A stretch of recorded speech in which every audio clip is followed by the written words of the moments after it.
High friends, আমি Shovan. Welcome to my YouTube channel. এখন আমি পরিণীতা ওয়েব সিরিজটাকে নিয়ে কথা বলবো, যেটা 15 আগস্ট 2024 হইচই ওটিটি প্ল্যাটফর্মে চলে এসছে। আমি ডিউরেশনের কথা যদি বলি, 2 ঘন্টা 48 মিনিট প্লাস এই ওয়েব সিরিজটার duration. Directed by Aditi Roy. আমার কিন্তু দুর্দান্ত লেগেছে এবং দেখতে আমার একটু বেশি দেরি হয়ে গেছে, কারণ বেশ কিছু অফিসের কাজ এবং বেশ কিছু পার্সোনাল রিজনের কারণে, যেহেতু আমার চ্যানেল থেকে রোজ ভিডিও আসে না, সেটা আপনারা নিশ্চয়ই জানেন। আমাদের যারা সাবস্ক্রাইবার্স, যারা বন্ধু, তারা বিশেষ করে জানেন যে আমার চ্যানেল থেকে রোজ ভিডিও আসে না বা আমার রোজ ভিডিও বানানো সম্ভব না। তো যাই হোক, সেদিকটা আমি ছেড়েই দিলাম। এবার আমি যদি পরিণীতার কথায় আসি, মূলত যেই ব্যাপারগুলো আমার একদম না বললেই নয়, আমি কিন্তু পরিণীতার কিন্তু আমি রিভিউ বেশ কয়েকটা দেখেছি, কিন্তু আমার ফেল ইউটিউবারদের থেকে, কিন্তু তারা কখনোই তাদের কথা বলে না। সবসময় কিন্তু সিরিজটার ভালো কীরকম হয়েছে বা খারাপ কীরকম হয়েছে, বা অ্যাক্টর বা অ্যাক্ট্রেস তারা কীরকম অভিনয় করেছে, সেই ব্যাপারটা নিয়ে তারা বেশি কথা বলতে ব্যস্ত। কিন্তু ক্যামেরার পেছনে যারা রয়েছে, অ্যাকচুয়ালি তাদের ছাড়া কিন্তু কখনোই পরিণীতা ওয়েব সিরিজটা বানানো সম্ভব হতো না।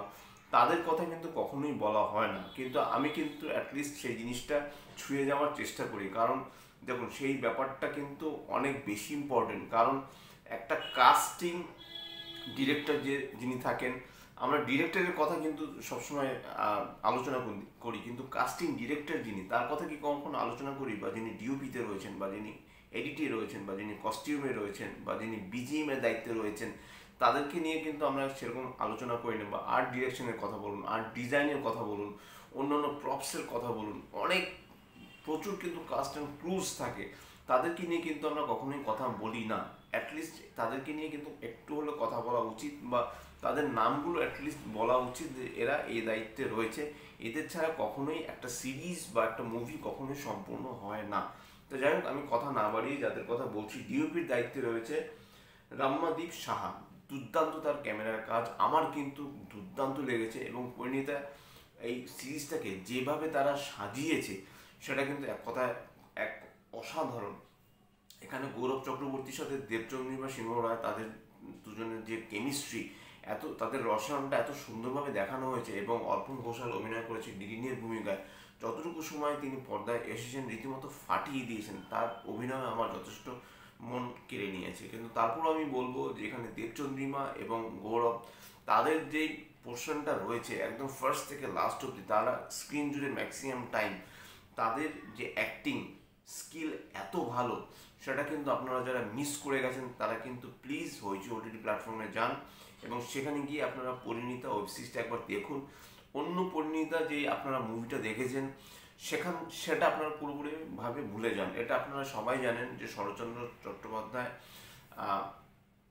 আমাদের মানে অনেক বড় মাপের একজন তিনি লেখক ছিলেন। তার লেখায় হলো পরিণীতা, এবং সেখান থেকে অ্যাডাপ্টেশন করে তবেই এই পরিণীতা ওয়েব সিরিজটাকে বানানো হয়েছে। এডিটের দায়িত্বে রয়েছে শুভদীপ সিংহ। যথেষ্ট ভালো তিনি এডিট করেছেন, তার এডিটিংয়ের কাজও কিন্তু যথেষ্ট নজর করার মতো। বিজিএমের দায়িত্বে রয়েছে ইন্দ্রদীপ দাশগুপ্ত। অনেকদিন ধরেই তিনি বিজিএম করে থাকেন, এবং অনেক মুভি বা সিরিজে তিনি বিজিএম করেছে। বিশেষ করে তার বিজিএম আমার বেশ বেশ ভালো লাগে। কস্টিউমের ডিজাইনে রয়েছে ঋতু রূপা ভট্টাচার্য। আপনি যদি কস্টিউম খেয়াল করেন, বিশেষ করে দেবচন্দ্রিমা সিংহ রায় এবং গৌরব চক্রবর্তী, তাদের কস্টিউমগুলো যদি খেয়াল করেন, এটা কিন্তু 1904 সালের মুঙ্গের সেই সময়টাকে, লোকেশনটাকে বেসিক্যালি ধরা হয়েছে। সেই সময় কলকাতার মানুষজন কীরকম পোশাক আশাক পরতেন, বা সেই সময় যে অ্যাম্বিয়েন্সটা যেভাবে ক্রিয়েট করা হয়েছে, একদম শুরুতেই কিন্তু দেখানো হয় মুঙ্গের স্টেশন, যেখানে কিন্তু গৌরব চক্রবর্তী তিনি মুঙ্গের স্টেশনে বসে আছে, মানে সে ট্রেন ধরে যাবে বলে। এত কিছু আমি আর রিভিল করছি না। এখানে অভিজিৎ গুহ, যতটুকু সময় তিনি স্ক্রিনে এসেছেন, তার কাজও বেশ ভালো লেগেছে। যদিও অভিজিৎ গুহর নাম, যেখানে কাস্টিংয়ের নামে কিন্তু কোথাও অভিজিৎ গুহর নামটা উল্লেখ করা নেই, কারণ আমি জানি না, তিনিও কিন্তু স্ক্রিন জুড়ে বেশ কিছু জায়গা জুড়ে রয়েছে, এবং যেই লোকেশনে শ্যুট করা হয়েছে সেগুলোও কিন্তু বেশ ভালো। আর্টের দায়িত্বে রয়েছে তন্ময় চক্রবর্তী। যথেষ্ট ভালো আর্টের কাজ, এবং প্রপসের যেই কাজগুলো, সেগুলোও বেশ ভালো, এবং যেই লোকেশনে শ্যুট করা হয়েছে, আমি আবারও বলছি, যথেষ্ট ভালো। পুরোপুরি সিরিজটার মধ্যে একটা প্রিমিয়াম একটা ভাইব পাবেন, যে ভাইবটা আপনারা বেশ খুব ভালো মতো এনহ্যান্স করতে পারবেন, দেখতে আপনাদের ভালো লাগবে। এবং ডিরেক্টর কিন্তু খুব ভালো মতো জিনিসটাকে পুল অফ করতে পেরেছে। এটা কিন্তু দর্শকরা আশা করি খুব ভালো মতো এনজয় করেছে। বোরিং ব্যাপার নিশ্চয়ই থাকবে, কারণ দেখুন শরৎচন্দ্র চট্টোপাধ্যায়ের লেখা একটু অন্য রকমের লেখা। এবং সব থেকে মজার ব্যাপার হলো সে এই সিরিজটার মধ্যে একটা জায়গায় রয়েছে যেখানে ললিতা মানে দেবচন্দ্রী বা সিংহ রায়ের কথা বলছি, পুরো টাইটেল সহ হয়তো বা বারবার করে বলা হচ্ছে দেবচন্দ্রিমাই বলছি, সেখানে একটা জায়গা রয়েছে যে সেখানে সে চোখের বালি দেখতে যাবে। তো চোখের বালি কার লেখা আপনারা নিশ্চয়ই জানেন। সেই জায়গাটা কিন্তু বেশ ভালো। এবং এই যে মাঝে মাঝে শেখরের মানে গৌরবের ক্যারেক্টারটার নাম শেখর এবং অবশ্যই অর্পণ ঘোষালের ক্যারেক্টারটার নাম গিরি। তা এই যে শেখরের সাথে যে ললিতার যে খুনসুটি হওয়া বা তাদের সাথে ঝগড়া হওয়া, মান অভিমানের পালা, আবার ফেরত চলে আসা, দীর্ঘ 4 বছর পর আবার দেখা হওয়া, এই জিনিসগুলোকে না এত সুন্দরভাবে ফুটিয়ে তুলেছে অদিতি রয়। অদিতি রয় আমার যথেষ্ট পছন্দের একজন ডিরেক্টর। তিনি যথেষ্ট ভালো মতে কিন্তু জিনিসটাকে ফুটিয়ে তুলতে পেরেছেন। স্টোরি অ্যাডাপ্টেশন, স্ক্রিন প্লে এবং ডায়ালগের দায়িত্বে রয়েছে শর্বরী ঘোষাল। স্ক্রিন প্লের সাথে সাথে স্টোরিটাকে খুব সুন্দরভাবে এগিয়ে গেছে, যার জন্য স্ক্রিন প্লেটা যথেষ্ট টাইট, বোরিং ব্যাপারটা খুব কম এবং ডায়ালগ যথেষ্ট ভালো।